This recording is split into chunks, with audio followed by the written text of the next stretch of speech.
جب بھی اللہ کی اس زمین پہ کسی انسان نے تکبر کیا، ظلم کیا، تو اللہ نے اسے نشان عبرت بنا دیا۔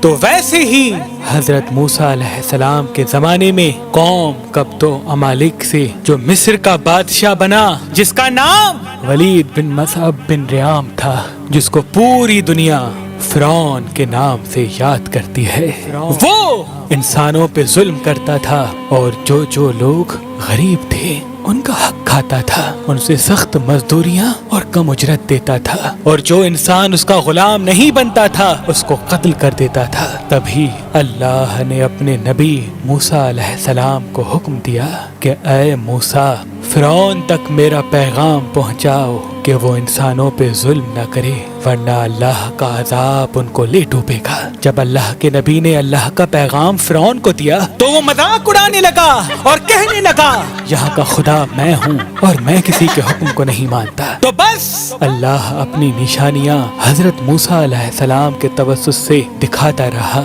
اور پورا مصر حضرت موسیٰ کے معجزات کو دیکھ کے حیران ہوتا گیا۔ کچھ ایمان لے آئے اور کچھ فرعون سے سوالات کرنے لگے۔ بالآخر فرعون موسیٰ علیہ السلام کے معجزات کو دیکھ کے اس بات تک آ پہنچا کہ آج میں موسیٰ اور اس کی قوم بنی اسرائیل کو قتل کر دوں گا۔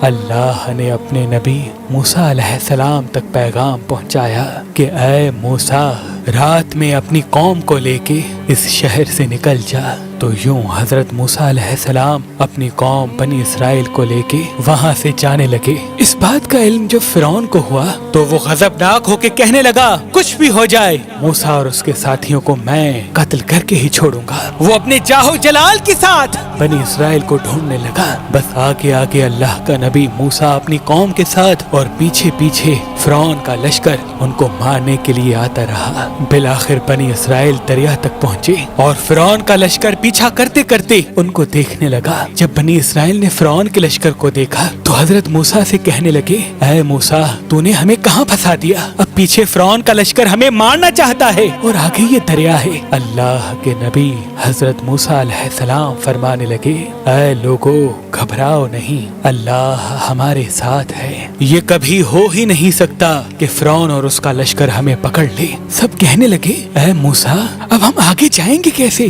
بس اتنی دیر میں آواز غائب آئی اے موسیٰ، اپنی عصا اس دریا میں دے مار۔ تو بس جیسے ہی موسیٰ علیہ السلام نے اپنی عصا دریا میں دے ماری تو آدھا پانی اس طرف آدھا پانی اس طرف، اللہ نے بیچ میں رستے کو واضح کر دیا۔ تو بنی اسرائیل کے کچھ قبائل کے لوگ کہنے لگے اے موسیٰ، ہم آپس میں بنتے نہیں، اپنے خدا کو کہہ کہ ہمارے لیے الگ الگ رستے بنائیں۔ اللہ کے نبی موسیٰ علیہ السلام نے اس دریا میں 12 جگہوں پہ عصا ماری اور 12 الگ الگ رستے بنے، اور وہ 12 قبائل الگ الگ ہو کر دریائے نیل سے جانے لگے۔ جیسے ہی یہ منظر فرعون اور اس کے لشکر نے دیکھا تو وہ بھی ان رستوں پر حضرت موسیٰ اور اس کی قوم کے پیچھے آ گئے۔ جیسے ہی موسیٰ علیہ السلام بنی اسرائیل کے ساتھ دریا کے اس طرف پہنچے اور دریا کے بیچوں بیچ فرعون اور اس کا لشکر موجود تھا، تو اللہ نے پانی کو پھر سے حکم دیا اب ویسے ہو جا جیسے پہلے تھا۔ تو بس وہ پانی پھر سے مل گیا اور فرعون اور اس کا لشکر ڈوب کے مرنے لگا۔ یہ پورا منظر حضرت موسیٰ اور اس کی قوم دیکھ رہے تھے، اللہ کا شکر ادا کر رہے تھے، اور اتنی دیر میں فرعون چیخ کے کہنے لگا میں بھی موسیٰ اور ہارون کے اللہ کو تسلیم کرتا ہوں، میں بھی ایمان لاتا ہوں کہ موسیٰ کا اللہ بڑی قدرت والا ہے۔ اتنی دیر میں آواز غائب آتی ہے کہ اے فرعون، اب ایمان لاتا ہے جب تو دوزخ کی دہلیز تک پہنچا ہے۔ اے فرعون، ہم تیرے تکبر اور تیری لاش کو آنے والے لوگوں کے لیے نشان عبرت بنائیں گے، تاکہ ہر انسان یہ جان لے کہ زمین پہ انسان کو تکبر راس نہیں آتا۔ آج بھی اللہ نے فرعون کی لاش کو نشان عبرت بنا کے رکھا ہے۔ بے شک جس انسان نے تکبر کیا، انسانوں پہ ظلم کیا، وہ اللہ کی رحمت سے دور ہو کر دوزخ تک پہنچ جاتا ہے۔